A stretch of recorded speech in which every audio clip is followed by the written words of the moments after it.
Halo semuanya, selamat datang kembali di channel Alur Cerita ini.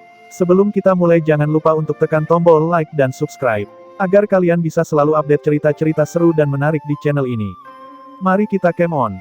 Bab 56, Batu Refleksi. Setelah meninggalkan danau, tim Bright secara resmi memulai ekspedisi berburu mereka di Jurang Seribu Abu. Ada banyak sumber daya alam di dalam ngarai, termasuk tumbuhan obat yang langka. Memanen tumbuhan ini dan berburu Vicious Beast adalah dua alasan utama orang bahkan datang ke Jurang Seribu Abu. Yang pertama membutuhkan banyak pencarian, sedangkan yang kedua membutuhkan banyak pembunuhan. Mencari membutuhkan keberuntungan, sementara membunuh membutuhkan kekuatan. Karena itu, tim kuat dari institut biasanya melakukan hal yang sangat berbeda dari tim yang lebih lemah. Tim yang lebih lemah yang tidak memiliki kekuatan yang cukup umumnya berfokus pada pencarian tanaman obat. Lagi pula, dalam hal keberuntungan, semua orang di sini setara. Tim yang lebih kuat, di sisi lain, tidak melihat banyak manfaat dalam mencari ramuan ini. Kadang-kadang, bahkan jika ramuan yang berharga ada tepat di depan mereka, mereka akan mengabaikannya karena mereka tidak cukup memperhatikan atau tidak mengenalinya. Hal yang sama tidak berlaku untuk Vicious Beast, yang akan mereka bunuh saat melihat dan memanen hadiahnya. Meskipun nama tim Bright dipilih dengan cukup optimis, mereka sangat jelas tentang posisi mereka dalam spektrum ini. Mereka adalah tim yang lemah, meskipun Su Chen telah membunuh kera adamantin raksasa, itu tidak dapat mengubah kesan mendalam semua orang tentang tim tanpa garis keturunan, termasuk diri mereka sendiri. Jadi, mencari tanaman obat adalah tujuan utama tim Bright. Mereka melintasi seluruh pavilion Seribu Abu, menghindari area di mana Vicious Beast yang kuat berkeliaran sebaik mungkin. Mereka fokus pada area yang diabaikan oleh kebanyakan orang, tidak membiarkan diri mereka melewatkan satu ramuan obat pun yang berharga. Karena itu, tim Bright memperoleh lebih banyak dari ramuan obat daripada rampasan dari pertempuran dalam hal nilai. Ini paling menguntungkan Su Chen, banyak ramuan obat yang ditemukan tim dibeli langsung oleh Su Chen. Tidak hanya itu, dia juga membeli tanaman obat dari tim lain, jauh lebih murah untuk membeli di sini daripada di pasar kota. Setangkai ramuan 100 roh yang sama yang dapat dijual ke toko seharga sekitar 5 batu asal dan dibeli seharga 10 sedang dijual oleh orang-orang di sini untuk 4 batu asal. Karena mereka tidak perlu melakukan perjalanan ke kota Long Coiling untuk menjual mereka lagi. Saat membeli bahan untuk diramu dalam jumlah besar, Su Chen juga menjual obat-obatannya. Pertempuran selalu terjadi di tempat seperti ini. Setiap hari, siswa dan Vicious Beast akan bentrok. Beberapa siswa sudah menghabiskan semua obat perawatan cedera mereka. Satu-satunya pilihan mereka adalah kembali kecuali persediaan mereka diisi kembali. Dalam hal ini mereka dapat melanjutkan untuk jangka waktu lain. Dengan logika yang sama, obat-obatan yang berharga 100 batu asal per vial di kota dapat dijual di sini bahkan dengan 120 batu asal. Su Chen mulai mengumpulkan jumlah yang cukup besar karena dia terus melakukan transaksi semacam ini. Anggota tim Bright sangat cemburu, dan banyak dari mereka juga berpikir untuk menjadi alkemis. Namun, setelah mendengar jumlah uang yang telah dihabiskan Su Chen dalam 4 tahun terakhir untuk bahan obat, mereka menyerah pada gagasan itu. 600.000 batu asal kuil abadi memberinya bahan senilai 150.000 batu asal setiap tahun selama 4 tahun berturut-turut sebelum Su Chen dapat mencapai tingkat bakatnya saat ini. Jumlah ini tidak termasuk berapa banyak kontribusi Su Chen sendiri. Faktanya, salah satu alasan mengapa Su Chen bersedia datang ke Falling Eagle Mountain adalah karena dia kehabisan uang. Penelitian adalah usaha yang sangat mahal. Apakah itu studi alkimia Su Chen atau penelitiannya di bidang lain, dia harus melakukan banyak investasi moneter. Dukungan kuil abadi hanya merupakan sebagian dari apa yang diperlukan, membuatnya perlu untuk menambah apapun yang dia lewatkan. Karena itu, dia tiba-tiba jatuh ke dalam defisit uang yang sangat besar. Beberapa orang mungkin merasa ini aneh. Bukankah Su Chen tahu cara membuat obat? Dia jelas bisa menghasilkan uang hanya dengan meramu obat-obatan dan menjualnya. Itu benar. Namun, seperti mengolah skill asal, meramu obat-obatan yang sudah dia kuasai tidak membantu meningkatkan keterampilannya sebagai seorang alkemis sama sekali. Jika dia ingin meningkatkan keterampilannya sebagai seorang alkemis lebih cepat, dia harus terus-menerus meramu obat-obatan yang belum dia kuasai. Tentu saja, jika dia tidak menguasai obat tertentu, tingkat kegagalannya dalam meramu obat itu jauh lebih tinggi dari biasanya. Jika ada obat yang benar-benar dia kuasai dan berhasil dibuat setiap saat, maka terus membuat obat itu tidak akan meningkatkan kekuatannya sama sekali. Nyatanya, prinsip ini tidak hanya sebatas meracik obat, hampir semuanya beroperasi di bawah prinsip ini. Mengulang terus-menerus sesuatu yang sudah Anda kuasai hanya akan membuat Anda berada di tempat yang sama. Keahlian Su Chen saat ini sebagai seorang alkemis sudah cukup baginya untuk dianggap berada di ekstremitas atas dari seorang alkemis berkualitas. Dia hanya mencapai ini dalam 4 tahun karena dia akan mulai meramu dan menganalisis obat jenis baru segera setelah menguasai obat tertentu. Ini membuatnya sehingga kecepatan peningkatan dan pengeluaran sumber dayanya sangat besar. Tapi kembali ke cerita utama, tim Bright tinggal di Jurang Seribu Abu selama 10 hari. Dalam 10 hari ini, Su Chen menjual sejumlah besar obat, dan dia juga mendapatkan banyak ramuan obat. Sama seperti sebelumnya, setelah seharian mencari dengan hati-hati, tim Bright kembali ke batu refleksi. The Reflection Rock adalah batu besar berukuran kira-kira 300 kaki. Itu terletak di bagian tenggara Jurang Seribu Abu. Permukaannya halus dan mengkilap, dan memungkinkan untuk melihat pantulan seseorang di dalamnya. Tidak mengherankan, itu dinamai batu refleksi. Karena penampilannya yang mencolok dan unik, tempat ini menjadi tempat berkumpulnya banyak siswa dari Hidden Dragon Institute. Setiap hari, tim siswa yang berbeda akan berkumpul di sini untuk berbisnis satu sama lain dan melengkapi apa yang kurang dari yang lain. Pada titik ini, hari sudah mendekati senja, dan kebanyakan orang sedang menyelesaikan pekerjaan mereka untuk hari itu. Dengan demikian, batu refleksi sangat sibuk saat ini. Para siswa institut berbaris di batu besar yang besar itu. Tim berbicara satu sama lain, memenuhi udara dengan suara percakapan dan tawa. Penjual yang menjajakan dagangannya juga terdengar. Buah esensi murni segar, bahan obat bermutu tinggi, hanya 100 batu asal. Skala leher Purple Scale Beast, masing-masing 30 batu asal. Apakah ada yang punya penawar racun, itu perlu menyembuhkan racun laba-laba Black Death? Apakah cakar atau kulit beruang bumi berguna? Batu refleksi itu seperti pasar yang sibuk, dipenuhi dengan teriakan siswa. Su Chen dan pengikutnya berkelok-kelok melalui kerumunan orang, mengamati dagangan mereka dan mencari bahan yang mereka butuhkan. Secara bersamaan, mereka akan menjual materi apapun yang tidak mereka butuhkan. Saat Su Chen melewati kerumunan, tikar penjual itu segera menarik perhatiannya. Orang yang memiliki barang dagangan itu adalah seorang siswa yang kekar, berkulit gelap, dan tampak buas. Setelah melihat Su Chen berjalan menuju tempatnya, dia bertanya dengan suara rendah dan teredam, "Apakah kamu melihat sesuatu yang kamu suka?" Su Chen menunjuk peri ginseng dan bertanya, "Berapa harga jual peri ginseng ini?" 600 batu asal, itu terlalu mahal. Su Chen menggelengkan kepalanya.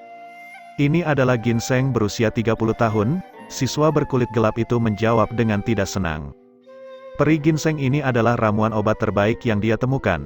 Siswa berkulit gelap telah menaruh semua harapannya untuk menghasilkan uang. Jujur saja, ini adalah ginseng berusia 28 tahun. Selain itu, ginseng peri tidak serta-merta membaik seiring bertambahnya usia.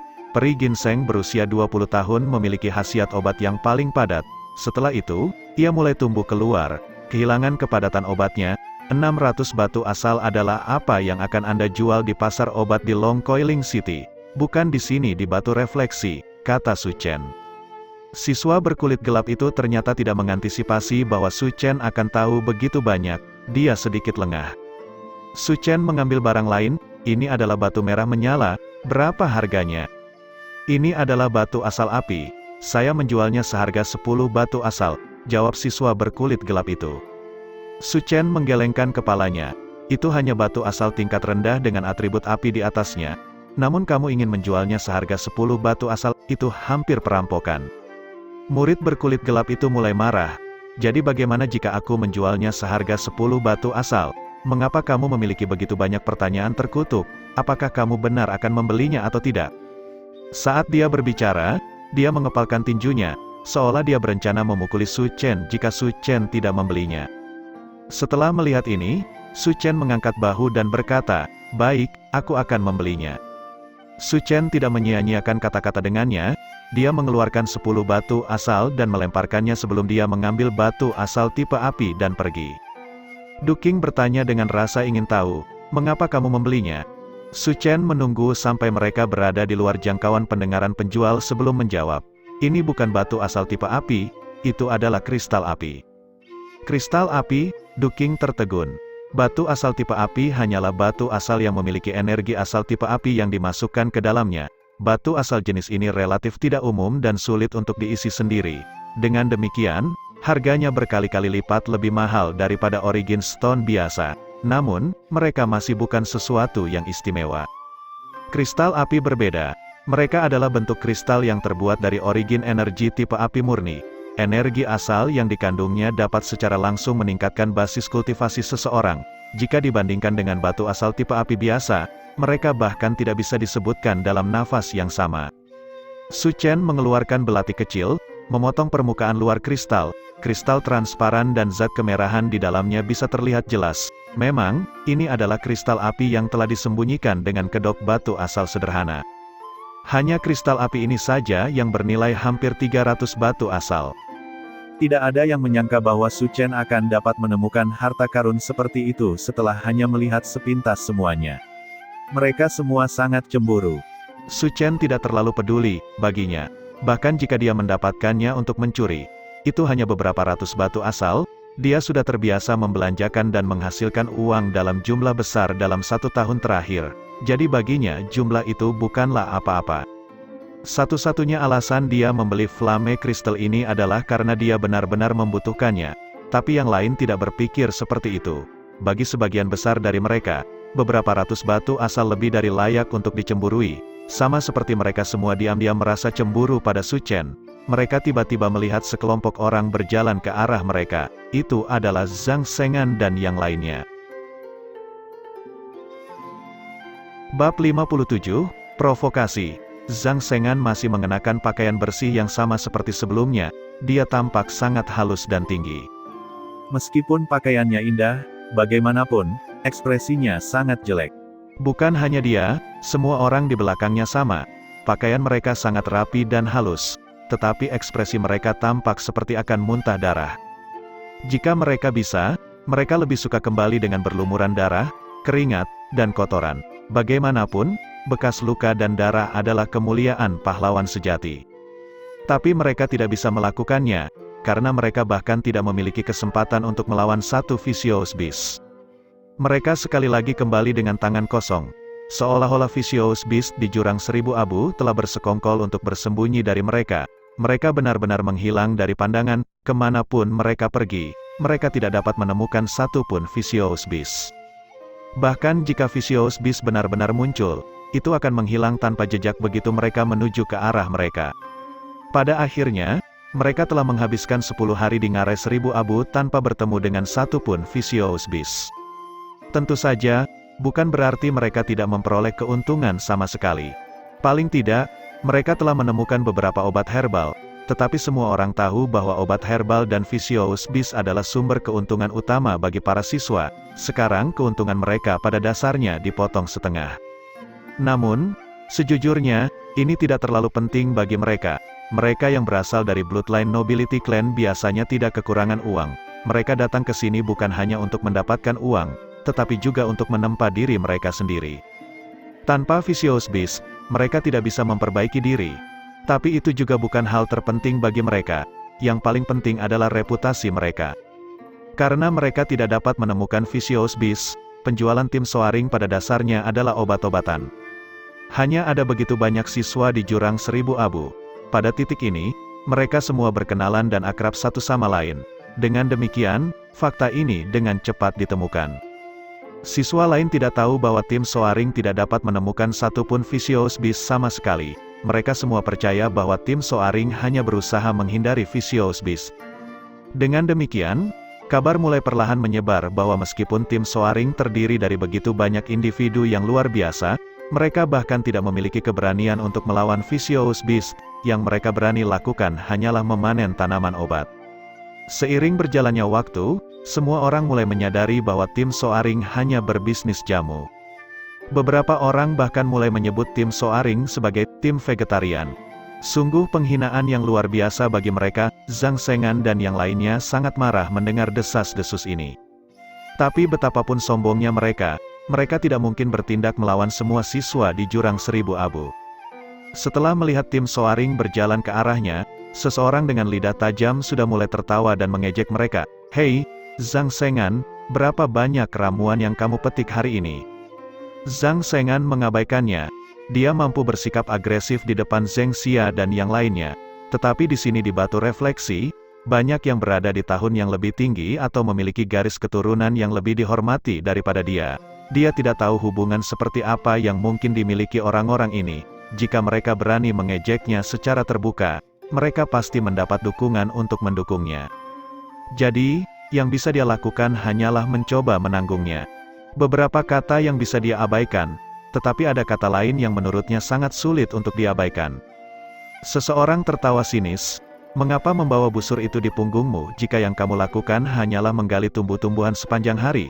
Karena kamu tidak dapat menggunakannya, tidak perlu menyimpannya bersamamu, mungkin lebih baik menjualnya." Itu benar, kera adamantin raksasa itu juga tidak diperlukan. Akan lebih baik untuk membunuhnya saja sehingga kamu bisa mendapatkan mantel binatang. Bagaimana menurutmu cara mereka mendapatkan kera raksasa itu?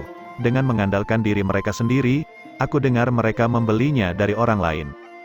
Mereka membeli kera raksasa itu, hahaha. Aku bisa mati karena ketawa. Apakah mereka datang jauh-jauh ke jurang 1000 abu hanya untuk menunjukkan betapa bodohnya mereka? Aku pikir Anda menyukai sesuatu. Percakapan semacam ini terjadi di mana-mana, memenuhi udara dengan ejekan dan penghinaan. Ekspresi Zhang Sengan dan yang lainnya berubah. Bajingan terkutuk ini, mereka telah melakukan ejekan dan ejekan semacam ini kepada orang lain di masa lalu, tetapi sekarang setelah mendarat di kepala mereka, mereka menyadari bahwa itu meninggalkan rasa tidak enak di mulut mereka.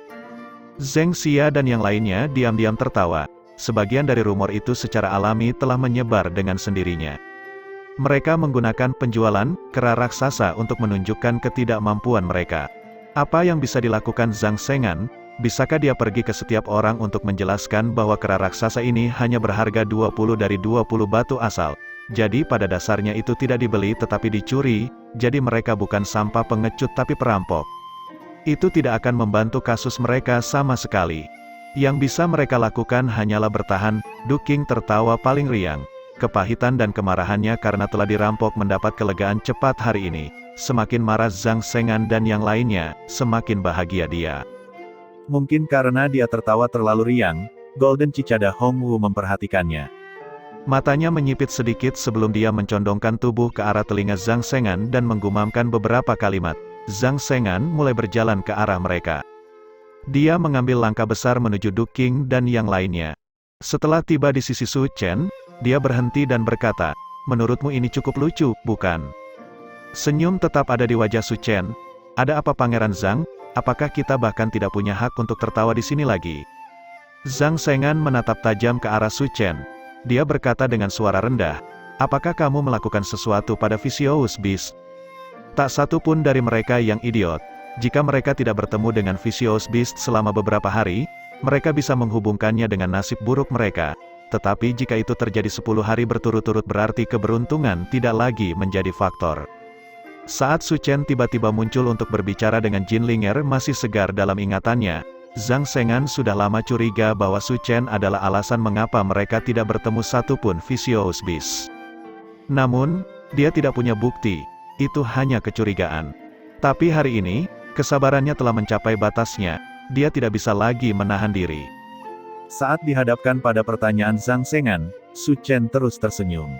"Saya tidak tahu apa yang Anda bicarakan, Pangeran Zhang. Bisakah Anda bisa sedikit lebih jelas? Atau apakah Pangeran Zhang merasa bahwa tim kami adalah yang terlemah dari semua tim di sini, jadi Anda berencana memberi kami pelajaran untuk pamer?" Meskipun ini bukan institut naga tersembunyi, Batu Refleksi adalah tempat di mana semua orang melakukan bisnis. Ada banyak aturan tidak tertulis yang diam-diam disetujui orang untuk diikuti. Tidak ada yang menginginkan kekerasan menyebar di tempat bisnis ini.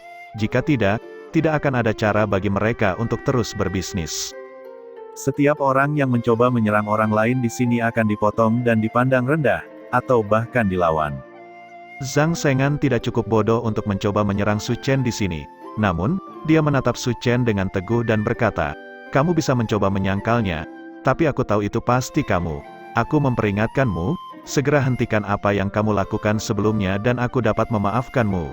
Jika tidak, aku akan memberimu sesuatu untuk dipikirkan. Su Chen melirik Jin Linger. Dia tetap diam, wajahnya pucat pasi. Su Chen mengerti. Dia berbalik dan menatap Zhang Sengan. Apakah Anda ingin keluar dari situasi Anda saat ini? Aku akan memberimu nasihat. Dia mengeluarkan 20 batu asal. Kembalikan kera raksasa kepadaku dan semuanya akan kembali normal. Zhang Sengan mendengus. Dalam mimpimu, dia berputar di tempat dan pergi. Orang-orang yang mengikuti di belakangnya semua memelototi Su Chen dengan niat membunuh dalam ekspresi mereka. Sword Rhinoceros mendatangi Su Chen dan mendorongnya sambil berkata, "Berat, jangan biarkan aku melihatmu di luar lagi. Jika tidak, kamu akan mati dengan mengerikan." Su Chen mengangkat bahu. Apa gunanya melakukan ini? Aku mengatakan yang sebenarnya. Selama Anda bersedia mengembalikan kera raksasa, semuanya akan kembali normal. Dia benar-benar mengatakan yang sebenarnya. Bubuk obat ditempatkan di tubuh kera raksasa sejak awal. Jika tidak maka akan terlalu mudah untuk diperhatikan. Sayangnya, tidak ada yang mendengarkannya. Guan Sanying juga datang. Tetapi untuk berbicara dengan Wang Dousan, bangau gemuk, jangan salahkan aku di masa depan karena tidak memperingatkanmu. Tetap di sekitar mereka tidak akan menguntungkanmu sama sekali. Wang Dousan mengabaikannya. Kamu akan menggangguku tentang dengan siapa aku memilih untuk bermain. Kamu tidak tahu apa yang baik untukmu. Guan Sanying mendengus saat dia pergi. Tim Soaring akhirnya berangkat. Tim Bright tertawa terbahak-bahak. Tapi tersembunyi di balik tawa mereka adalah kecemasan yang mendalam. Hei, apa menurutmu mereka akan mencoba dan membuat masalah untuk kita? Du King bertanya pada Sun Jizu. Karena permusuhan kita telah mencapai titik ini, mereka harus datang untuk kita. Desa Sun Jizu, kegelisahan tertulis di wajahnya. Su Chen berkata, jika kamu takut, kamu dapat segera memilih untuk pergi dari sini dan kembali ke institut. Bagaimanapun, semua orang telah menghabiskan sepanjang hari untuk bekerja. Jadi sudah waktunya bagi mereka untuk beristirahat. Bagaimana denganmu? Kamu tidak akan pergi? Zheng Xia bertanya. Aku, Su Chen tertawa, memperlihatkan gigi putihnya. Jika aku pergi, bukankah itu akan sangat membosankan? Bab 58, Rencana. Pada akhirnya, tim Bright memilih bertahan. Hidup selalu penuh dengan tantangan. Jika mereka berlari dengan ekor terselip di antara kaki mereka hanya karena seseorang mengucapkan beberapa kalimat kasar kepada mereka, itu akan terlalu lemah. Para pemuda sangat terburu nafsu. Bahkan jika mereka tahu bahwa mereka tidak cukup kuat, mereka tetap menghadapi lawan mereka secara langsung. Setelah menukar semua barang yang mereka butuhkan di batu refleksi, mereka semua kembali ke hutan. Malam tiba, mereka mulai menyalakan api unggun untuk memasak makanan. Setelah selesai makan, mereka pergi ke tempat mereka masing-masing untuk beristirahat, berbincang, atau melakukan hobinya masing-masing. Wang Dousan senang menangkap ikan di waktu senggangnya. Si gemuk akan duduk di sebelah air, memancing ikan, namun, pada saat ikan mulai menggigit kailnya, dia sudah tertidur. Yan Fuxing dan Sun Jizu suka bermain catur satu sama lain. Yan Fuxing sangat buruk dalam catur, dan etiket caturnya bahkan lebih buruk lagi. Kebanyakan orang biasanya bermain dengan aturan bahwa suatu gerakan dianggap selesai setelah bidak dipasang, tetapi dia biasanya akan meminta untuk membatalkan tidak hanya gerakan itu tetapi juga beberapa gerakan sebelumnya, sampai pada titik di mana bidak caturnya pada dasarnya dapat melakukan pergerakan. Sun Jizu menikmati menonton Yan Fuxing membatalkan gerakannya. Setiap kali, dia berkomentar, kamu bisa memutar waktu sebanyak yang kamu mau, aku tetap akan mengalahkanmu setiap saat. Hobi Iron Cliff cukup aneh. Dia menikmati menggosok punggungnya ke kulit pohon. Biasanya dalam waktu setengah hari, kulit pohon akan terkelupas hingga bersih. Rupanya, ini untuk meningkatkan kemampuan pertahanan punggungnya. Dari jauh, hobinya tampak seperti beruang yang sedang menggaruk gatal. Du King suka membaca di waktu luangnya, tetapi dia kebanyakan membaca novel roman. Air mata gadis muda itu mengalir dengan mudah, dan dia sering menangis tanpa alasan. Cloud Leopard menikmati duduk di atas pohon dan menatap ke kejauhan. Seolah-olah dia sedang berjaga, tidak ada yang tahu apa yang dia pikirkan. Yang mereka tahu hanyalah dia bisa duduk di sana selama 1 jam penuh tanpa bergerak sama sekali. Zheng Xia mempraktikkan teknik telapak tangannya di waktu luangnya. Telapak dagingnya bersiul di udara, dan dia sering berteriak keras saat dia berlatih. Mereka yang tidak tahu apa yang terjadi mungkin mengira ranjau meledak. Su Chen akan mengotak-atik obat-obatannya. Dia telah membawa meja kerjanya bersamanya di cincin asal sehingga dia bisa meracik obatnya bahkan di tengah hutan. Kalau tidak, dia tidak akan memiliki banyak obat untuk dijual. Namun, karena dia selalu menganalisis obat-obatan yang tidak dapat dia kendalikan sepenuhnya, semua orang telah melihat dia gagal lebih sering daripada dia berhasil. Udara dipenuhi dengan suara botol pecah saat obat-obatannya meledak. Setelah sekian hari bersama, semua orang sudah akrab dengan rambut Su Chen yang diledakkan menjadi berantakan. Tapi hari ini, segalanya sangat berbeda. Dalam peristiwa yang belum pernah terjadi sebelumnya, Su Chen tidak meramu obat-obatannya. Dia memegang kristal api di tangannya, memutarnya saat dia membuat luka kecil dengan hati-hati di permukaannya. Dia sedang mengukir sesuatu. Bila kecil itu dipotong demi dipotong di permukaan kristal, meninggalkan bekas luka yang dalam di permukaan kristal. Seringkali, kristal menyemburkan api. Ini adalah kristal api yang melepaskan energinya saat rusak. Namun, itu hanya bisa melepaskan sedikit energinya sebelum dihentikan. Tangan yang memegang kristal api terus-menerus mengirimkan energi asal ke dalamnya, menghentikan energi kristal api agar tidak bocor. Secara bersamaan, dia terus menggunakan origin energi untuk memulihkan luka flame crystal.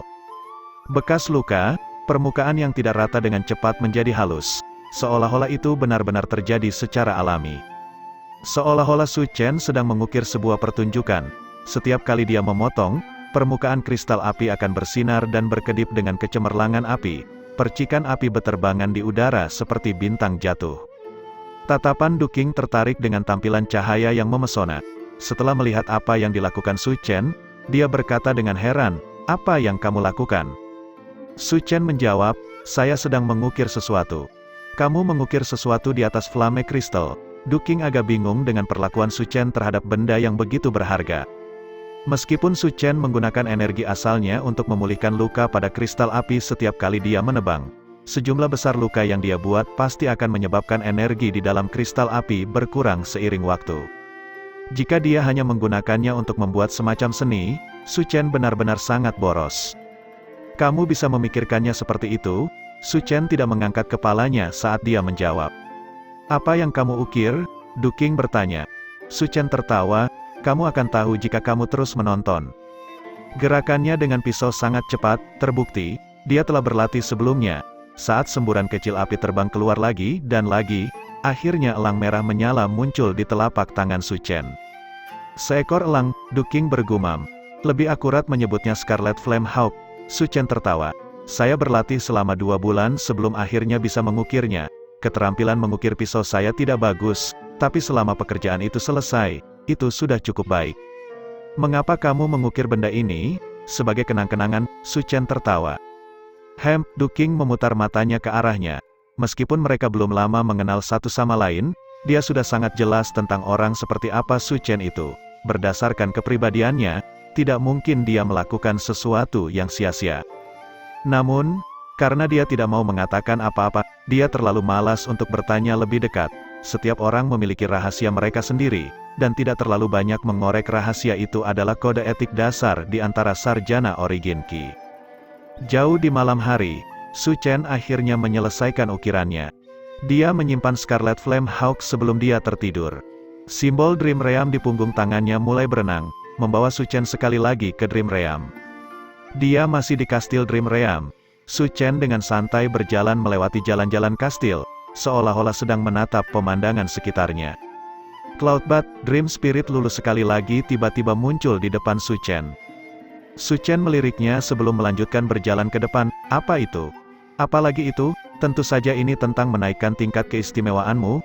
Roh mimpi menyilangkan lengannya dan berkata kepada Su Chen, "Saya katakan, apakah Anda benar-benar belum membuat keputusan setelah memikirkannya begitu lama?"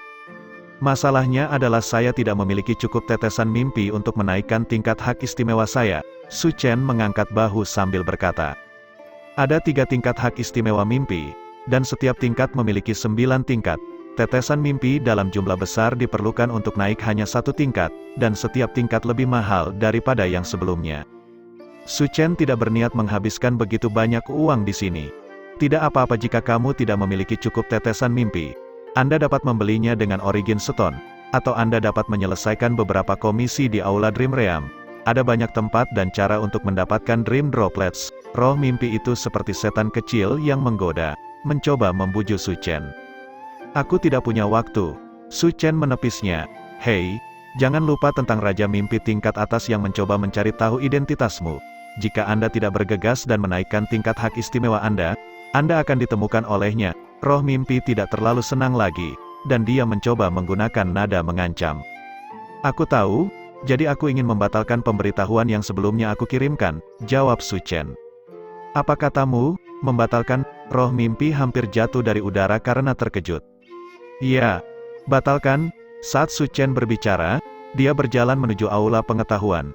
Setelah aku membatalkan pemberitahuan, semuanya akan berakhir. Raja impian tingkat tinggi itu akan kehilangan jejak yang dia miliki tentang identitasku, dan dia tidak perlu lagi mencoba mencari tahu siapa aku. Tapi kamu tidak perlu melakukan hal seperti ini. Dream Spirit Lulu mulai berteriak. Selama kamu menaikkan tingkat hak istimewamu, dia tidak akan bisa menemukanmu.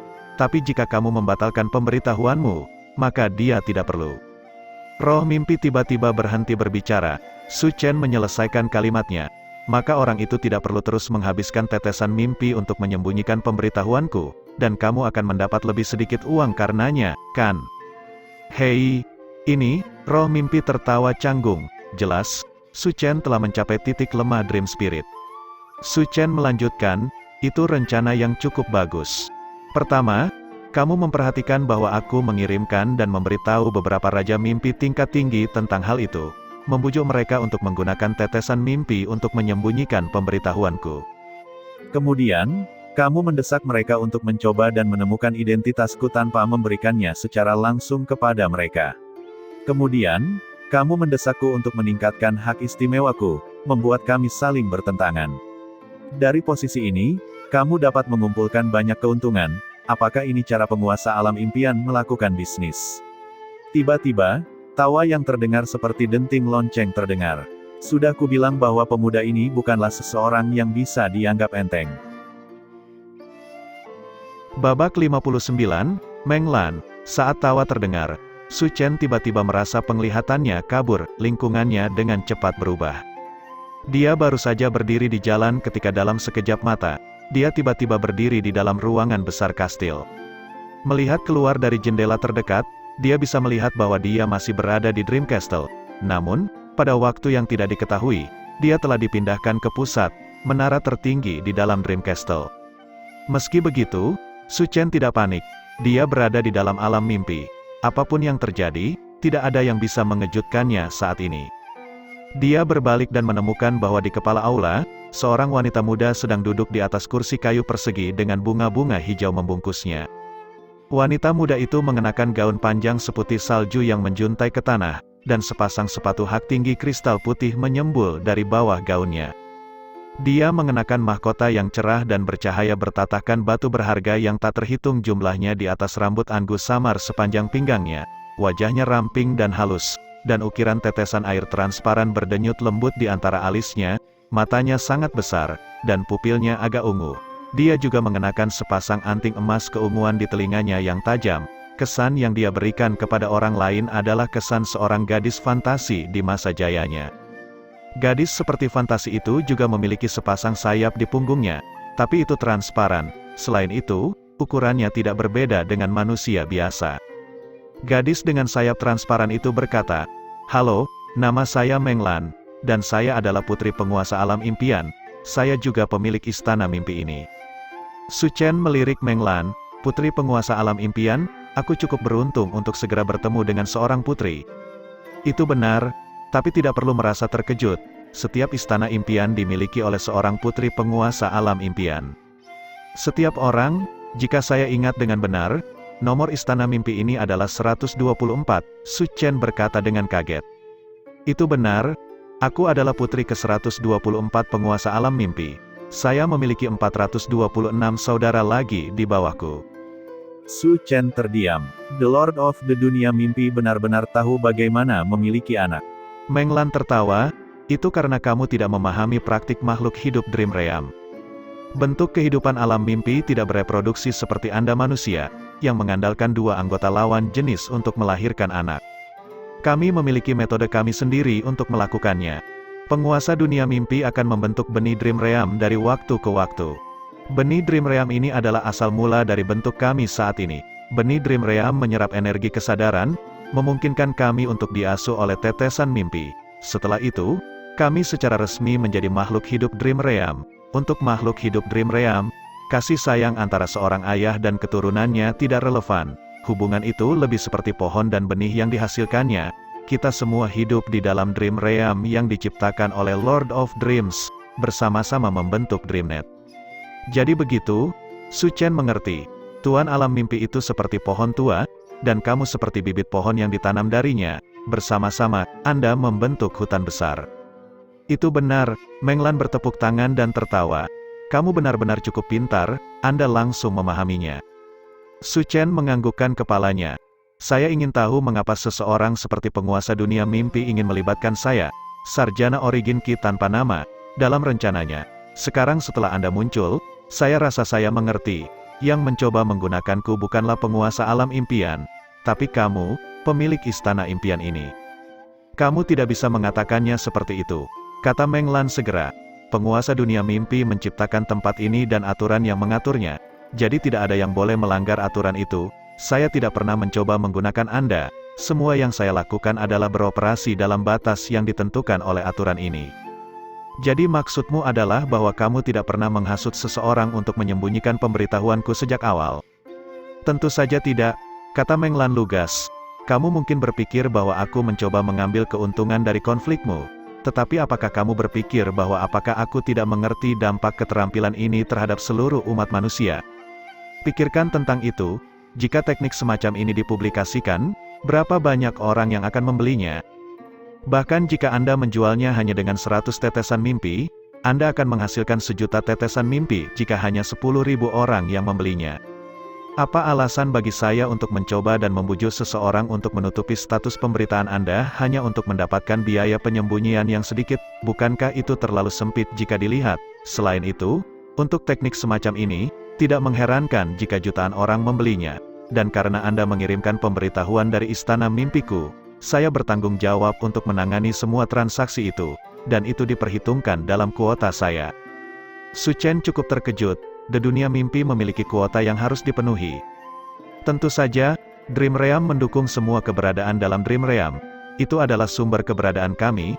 Setiap master dunia mimpi perlu melakukan sebanyak yang mereka bisa untuk mengumpulkan tetesan mimpi untuk membina komunitas mereka sendiri. Setiap pohon harus memiliki keinginan dan impian untuk menjadi hutan. Setelah mendengar kata-kata itu, Su Chen menghela nafas. Jadi maksudmu adalah kamu mendukung keinginanku untuk merilis skill ini ke publik? Itu benar, kata Meng Lan. Jadi, saya menghasut Lulu untuk mencoba dan meyakinkan Anda untuk menaikkan tingkat hak istimewa Anda. Dengan begitu Anda dapat melindungi diri sendiri dan meningkatkan tekanan pada individu dengan hak istimewa tingkat tinggi itu pada saat yang bersamaan. Jika Anda sendiri bisa menjadi individu tingkat tinggi, maka mereka tidak akan memiliki cara untuk menekan pemberitahuan Anda. Pada saat itu, keterampilan surga Kai Huang Anda akan dapat menyebar tanpa ada yang membatasi penyebarannya. Sepertinya saya salah memahami niat baik Anda, kata Su Chen. Jangan khawatir, Meng Lan terkikik. Tapi saya khawatir saya masih ingin membatalkan pemberitahuan saya. Nada suara Su Chen tiba-tiba berubah. Apa katamu? Meng Lan terdiam. Dia telah membawa Su Chen dan berbicara dengannya begitu lama hanya untuk mencoba dan membuatnya menyerah pada gagasan untuk membatalkan pemberitahuannya. Namun, Su Chen tampaknya tetap tidak tergerak. Mengapa demikian? Meng Lan menjadi sedikit marah. Karena aku takut, Su Chen tersenyum sambil menjawab. Karena pihak lain sedang menyelidiki latar belakangku. Suatu hari mereka akan menemukan identitas asliku. Karena itu masalahnya, saya masih ingin membatalkan pemberitahuan saya sehingga mereka tidak akan mencoba mengejar saya. Bukankah itu lebih baik? Paling tidak, itu jauh lebih sederhana daripada menghabiskan begitu banyak energi untuk meningkatkan tingkat hak istimewaku, kan? Meng Lan terdiam. Dia menatap Su Chen. Senyum menggantung di bibir Su Chen. Setelah sekian lama, Meng Lan bertanya, kamu tidak ingin menyebarkan surga Kai Huang lagi? Su Chen merentangkan tangannya tanpa daya. Jadi bagaimana jika aku mau? Jika saya tidak bisa menjualnya di sini, maka saya hanya bisa pergi ke dunia nyata untuk menjualnya. Paling-paling saya hanya perlu menyamar dan duduk di pinggir jalan. menjajakannya sebagai panduan rahasia yang tak tertandingi untuk 10 koin tembaga per buku. Jika saya tidak bisa meyakinkan orang dewasa, saya akan meyakinkan anak-anak. Hei anak muda, kamu terlihat seperti memiliki struktur tulang yang unik. Kamu mungkin satu dari sejuta bakat seni bela diri. Saya memiliki buku rahasia di sini yang disebut keterampilan asal surga Kai Huang, yang saya yakin Anda ditakdirkan untuk mempelajarinya. Saya hanya akan menagih Anda 10 koin tembaga untuk itu. Selama saya gigih, saya pasti bisa menjualnya. Meskipun dia tahu bahwa Su Chen hanya mengada-ada, Meng Lan tidak bisa menahan perasaan tertekan. Setelah melihat senyum licik di wajah Su Chen, Meng Lan akhirnya mulai menyadari apa yang sedang terjadi. Dia berkata, "Apa yang kamu inginkan? Beritahu saya." "Hak istimewa," jawab Su Chen. "Saya ingin tingkat keistimewaan di mana bajingan itu tidak dapat menyembunyikan pemberitahuan saya atau bahwa hal itu akan membuat mereka kehilangan sejumlah uang yang menyayat hati." "Itu tidak mungkin," Meng Lan menggelengkan kepalanya. "Dunia mimpi memiliki aturannya sendiri yang bahkan bentuk kehidupan dunia mimpi tidak dapat dilanggar. Jika saya bisa melakukan ini, saya akan melakukannya sejak lama. Kenapa lagi kita melakukan percakapan ini? Tapi kamu bisa memberiku kesempatan, kan? Kesempatan seperti apa yang kamu inginkan? Peluang yang ada di luar aturan? Peluang yang bisa saya manfaatkan paling sedikit dan maksimalkan." Babak 60, Raksasa Tanah Liat. 1. Su Chen bangun pagi-pagi sekali, saat langit baru mulai cerah. Su Chen menggeliat dengan malas saat dia keluar dari tenda. Dia menemukan semua orang sudah duduk mengelilingi meja makan sarapan. "Untukmu, kamu bangun terlambat hari ini." Wang Dousan memberinya semangkuk bubur. "Apa ini?" Su Chen menerimanya dan melihat lebih dekat. Di dalam mangkuk ada zat cair berwarna hijau yang menggelegak karena panas. Sepertinya zat yang sangat beracun telah dimasukkan ke dalamnya. "Aku sudah mencobanya, bisa dimakan," kata Wang Dousan rajin. "Kamu membuat ini?" Su Chen bertanya. Duking angkat bicara, "Saya berhasil, ini bubur dari biji-bijian liar. Saya menaruh beberapa biji pinus hijau di dalamnya. Tetapi tiba-tiba mereka larut, mengubah bubur menjadi hijau." Saat Duking berbicara, dia menjulurkan lidahnya. Su Chen mengangkat mangkuk dan meneguknya sebelum mengangguk. "Meski terlihat agak aneh, sebenarnya cukup enak. Biasanya yang kami makan hanyalah daging, jadi senang memiliki perubahan ini." Setelah sarapan, Su Chen dan yang lainnya mulai berburu. Keberuntungan mereka cukup bagus. 1 jam kemudian, mereka bertemu dengan beruang gunung liar. Beruang gunung adalah Vicious Beast tingkat tinggi. Mereka sangat kuat, tetapi melawan tim siswa dari Institut Naga Tersembunyi, yang bisa dilakukan hanyalah menerima kematiannya. Tidak lama kemudian, semua orang dengan cepat merawat beruang gunung. Setelah itu, Su Chen dan Tebing Besi mulai menggunakan metode unik mereka sendiri untuk mengirim beruang gunung liar ke alam baka. Zheng Xia berdiri di samping di bawah pohon. Saat dia melihat gerakan aneh mereka, Zheng Xia tiba-tiba berkata, "Menarik." "Apa yang begitu menarik?" Yang lain tidak tahu apa yang dia bicarakan. Zheng Xia menunjuk ke arah Su Chen. "Menurutmu mengapa gerakan tangan mereka berbeda setiap saat?" Wang Dousan berhenti sejenak untuk berpikir sebelum menyetujui. "Itu menarik. Gerakan seperti apa yang mereka lakukan, mengapa berbeda setiap saat?" "Mungkin karena dalam hal keyakinan, ketulusan lebih penting daripada gerakan tangan yang mereka buat," renung Sun Jizu. "Masalahnya adalah Tebing Besi dan Su Chen tidak terlihat seperti orang yang tulus," gumam Duking. Dari keduanya, salah satu dari mereka banyak berpikir dan yang lain sangat sedikit berpikir, tetapi terlepas dari percakapan mereka tidak pernah sekalipun mengungkit masalah keyakinan mereka. Tidak peduli bagaimana orang melihatnya, mereka tidak terlihat seperti orang yang religius. Pada saat itu, Cloud Leopard tiba-tiba bertanya, "Pernahkah kalian memperhatikan bahwa basis kultivasi Su Chen tampaknya telah naik baru-baru ini?"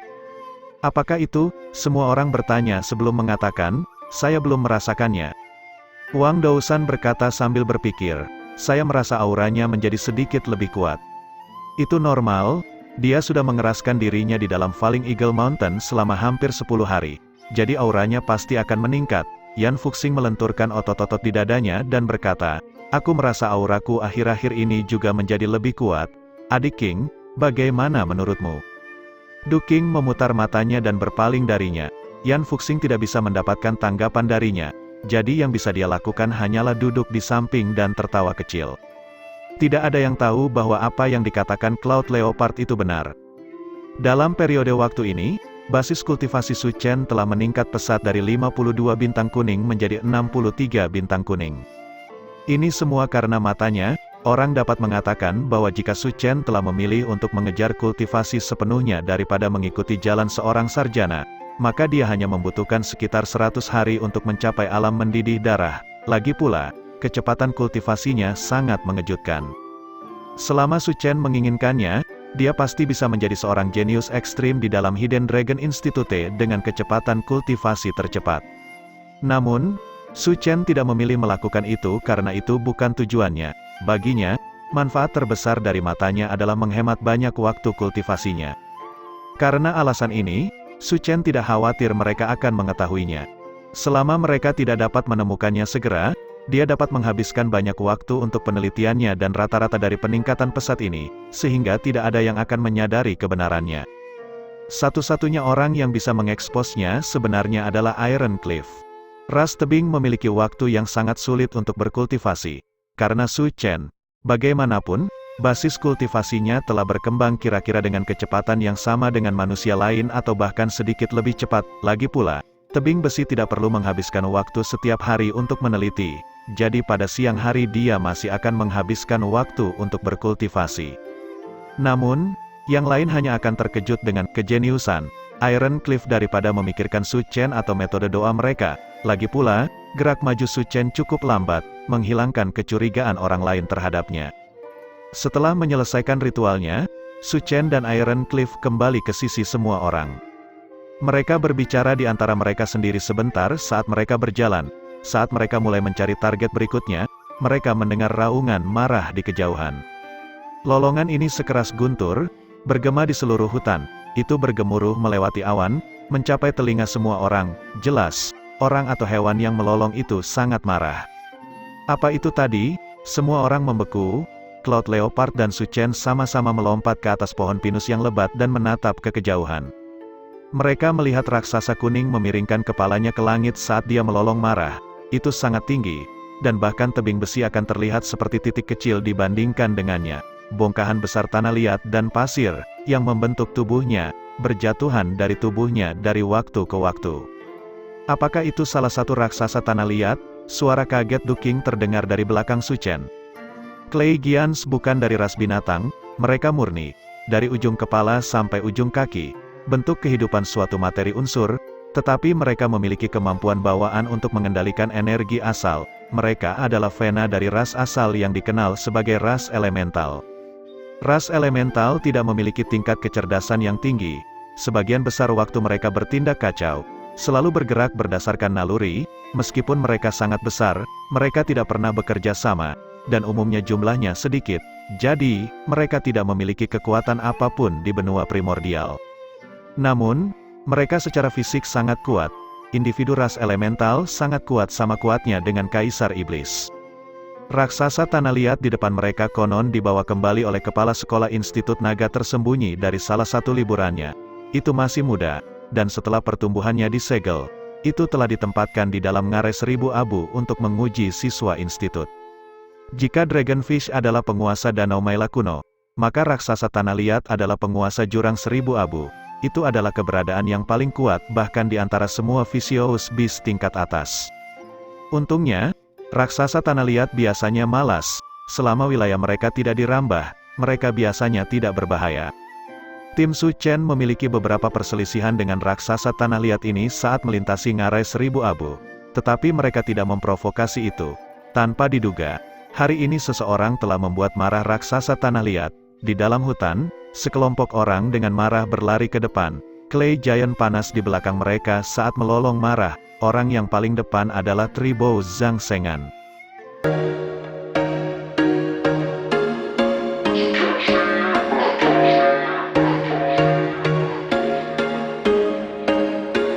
There was once a day that I would pray for you. I'd go and misbehave just so you'd notice too. Sneaking looks up and down from across the room.